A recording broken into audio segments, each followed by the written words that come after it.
दोस्तों, पिछली वीडियो में कुछ लोगों ने कहा कि अगर इंसान समझदारी से क्रिप्टो ट्रेडिंग करे तो वो फ़ायदा उठा सकता है, और कुछ ने तो ये भी कहा कि मुझे क्रिप्टो का कुछ पता नहीं। लेकिन मेरा मकसद कुछ और था।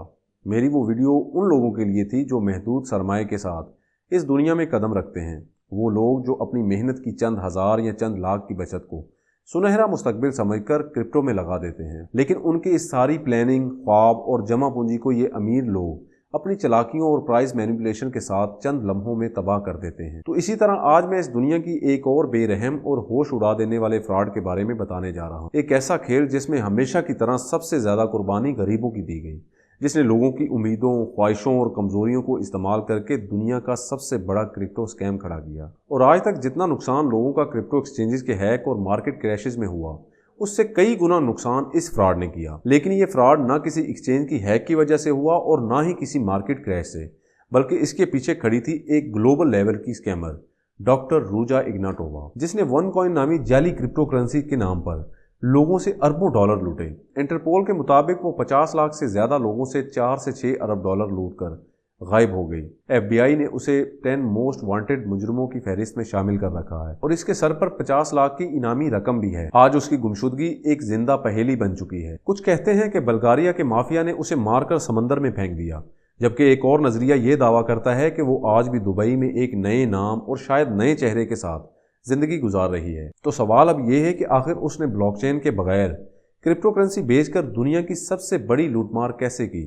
आइए जानते हैं। डॉक्टर रूजा प्लेमेनोवा इग्नाटोवा जून 1980 में बल्गारिया के एक गरीब शहर में पैदा हुई, लेकिन 10 साल की उम्र में उसकी फैमिली बेहतर जिंदगी की उम्मीद में जर्मनी चली गई। वो एक तालीमी याफ्ता औरत थी जिसके पास PhD और ऑक्सफोर्ड यूनिवर्सिटी की आला डिग्री थी। उसका जहन तेज, गुफ्तगू मुअस्सर और शख्सियत गैर मामूली हद तक पुरएतमाद थी। और इसी तालीम और एतमाद ने बाद में लोगों को धोखा देने में बड़ा किरदार अदा किया। वन कॉइन से पहले भी वो फ्रॉड में मुलव्वस रह चुकी थी। उसने जर्मनी में एक कंपनी खरीदकर जानबूझकर उसे दिवालिया दिखाया और लाखों यूरो गायब कर दिए। 2012 में अदालत ने उसे फ्रॉड का मुजरिम भी करार दिया। लेकिन इसी तजर्बे ने उसे सिखाया कि जब जहानत, झूठी कंपनियां और बड़े दावे आपस में मिल जाएं तो लोगों की जेबें खाली करना मुश्किल नहीं रहता। उस वक्त क्रिप्टो करेंसी एक नई चीज़ थी। ज़्यादातर लोग बिटकॉइन को नहीं समझते थे, बस सुनते थे कि हज़ारों लोग अमीर हो रहे हैं। हर तरफ यही शोर था कि अगर आपने बिटकॉइन खरीदा होता तो आज करोड़पति होते। रूजा ने लोगों की इस कम इल्मी और जुनून का फायदा उठाया। 2014 में उसने वन कॉइन नामी क्रिप्टो करेंसी लॉन्च की। जिब्राल्टर और दुबई में कंपनी को बाज़ाब्ता तौर पर रजिस्टर्ड किया गया और बल्गारिया में एक फिजिकल ऑफिस भी खोला। इस कॉइन ने इब्तदाई तौर पर बिटकॉइन जैसा तासुर दिया। उसने कहा कि बिटकॉइन पुराना हो गया है और ये नई करेंसी इससे भी बड़ी बनने वाली है। लेकिन अब इसे शुरू करने के बाद असल काम था कि लोगों को इस जाल में कैसे लाया जाए। इस मकसद के लिए उसने ज़ाहिरी तौर पर MLM यानी मल्टी लेवल मार्केटिंग को हथियार के तौर पर इस्तेमाल किया, लेकिन पसे पर्दा इलीगल पिरामिड स्कीम को चलाया गया। लीगल MLM और इलीगल पिरामिड स्कीम में सबसे बुनियादी फर्क यह होता है कि कंपनी हकीकत में कोई प्रोडक्ट सेल करती है।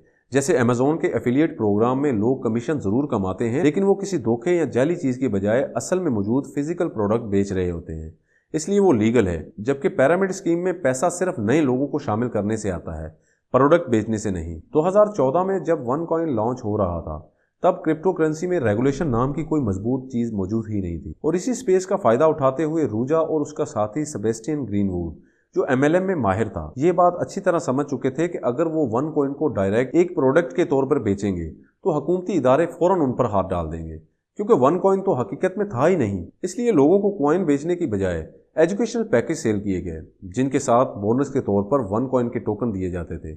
इन पैकेजेस में फाइनेंस और इन्वेस्टमेंट के बारे में कुछ PDF फाइलें थी, लेकिन लोगों को उन PDF फाइलों से कोई गरज नहीं थी, क्योंकि वो तालीमी पैकेज के नाम पर इनडायरेक्टली कॉइन खरीदना चाहते थे और पैकेज जितना महंगा होता उतने ही ज्यादा टोकन मिलते। इस चाल की वजह से वन कॉइन कागजों में एक लीगल बिजनेस नजर आता था, जहां बज़ाहिर तालीमी प्रोडक्ट बेची जा रही थी, मगर हकीकत में दुनिया की सबसे बड़ी जाली क्रिप्टो स्कीम चल रही थी। तो जब कागजों में एक प्रोडक्ट दिखा दी गई तो रूजा ने MLM सेलर्स के लिए कमीशन प्लान मुतारिफ कराया। उसने कहा कि अगर आप किसी को वन कॉइन खरीदने पर राजी करते हैं तो आपको 10% कमीशन मिलेगा, और अगर वो शख्स आगे किसी और को सेल करवाता है तो उसकी सेल पर भी आपको 10% मिलेगा। यानी अगर आप अपने दोस्त को कंपनी से $5000 का वन कॉइन पैकेज खरीदने पर राजी करते हैं तो आपको $500 कमीशन मिलेगी। फिर अगर वो दोस्त किसी और शख्स को कंपनी से $5000 का पैकेज खरीद करवाता है तो ना सिर्फ आपके दोस्त को $500 कमीशन मिलेगी, बल्कि आपको भी इस सेल पर इतनी ही कमीशन मिलेगी।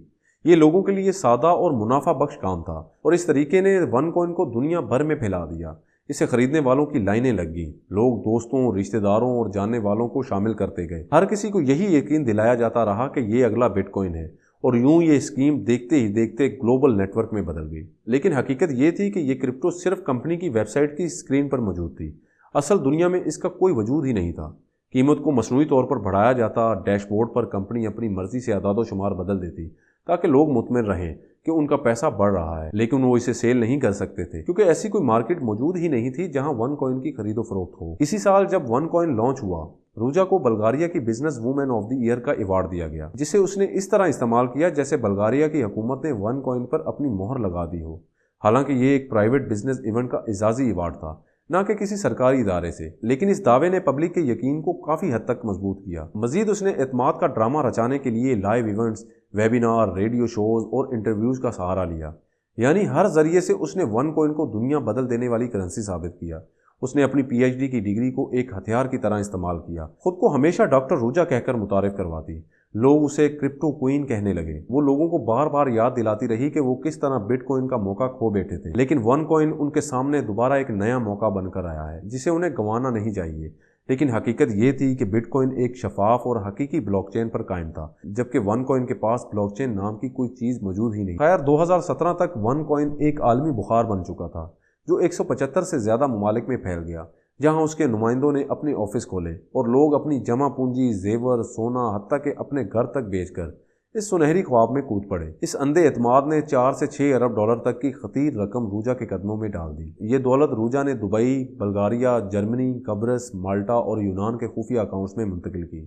फिर इसी पैसे से लाखों डॉलर के हीरे जवाहरात, महंगी गाड़ियाँ, लंदन और दुबई में महंगे फ्लैट तक खरीदे गए।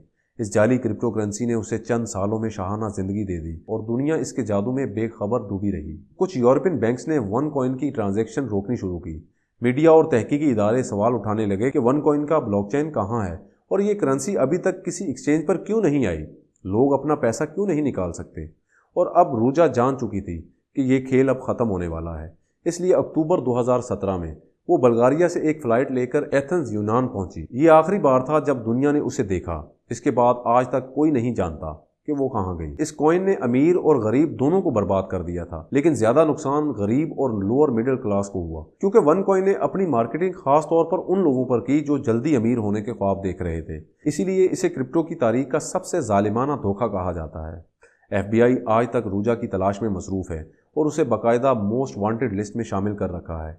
दुनिया भर में उसके बारे में अफवाहें और क़यास-आराइयाँ फैलती रहती हैं। कुछ लोग कहते हैं कि वो जिंदा है और कहीं छुपी बैठी है। कुछ का दावा है कि उसे कत्ल कर दिया गया है, मगर इसका कोई सबूत मौजूद नहीं। कुछ रिपोर्ट्स के मुताबिक वो साउथ अफ्रीका या मिडिल ईस्ट में छुपी हो सकती है, लेकिन हकीकत धुंध में लिपटी हुई है और नजरियात इधर उधर तैरते रहते हैं। रूजा के अलावा वन कॉइन में शामिल तमाम बड़ी पार्टीज को गिरफ्तार कर लिया गया था। उसके करीबी साथियों को मुख्तलिफ सजाएं सुनाई गई, जिसमें सबसे अहम सेबेस्टियन था, जिसने इस क्रिप्टो क्वीन के साथ मिलकर इस स्कैंडल की बुनियाद रखी थी। उसे 2023 में 20 साल कैद की सजा सुनाई गई। लेकिन तलख हकीकत यह है कि इतने बड़े इंकशाफात, गिरफ्तारियों और सजाओं के बावजूद आज तक आम लोगों का एक पैसा भी रिकवर नहीं हो सका। और आखिर में मैं सिर्फ इतना कहूँगा कि गरीब की एक फितरत है कि वो रातों रात अमीर होना चाहता है और इसी ख्वाब को पूरा करने के लिए वो अपना सब कुछ दांव पर लगा देता है। क्रिप्टो फ्रॉड हो या रियल ट्रेड, वहाँ बड़े बड़े वेल्स बैठे हैं जो आपकी कमाई को अपनी जेब में डालने के लिए हर दिन नई चाल चलते हैं। इसलिए बचिए, होशियार रहिए और याद रखिए, अमीर बनने का ख्वाब बुरा नहीं, लेकिन शॉर्टकट तलाश करना अक्सर तबाही पर ख़त्म होता है। इसलिए आप अपनी अक्ल से काम लें, किसी के वादों पर नहीं, वरना फ़ायदा ताकतवर उठाएगा और कीमत हमेशा की तरह गरीब को अदा करना पड़ेगी।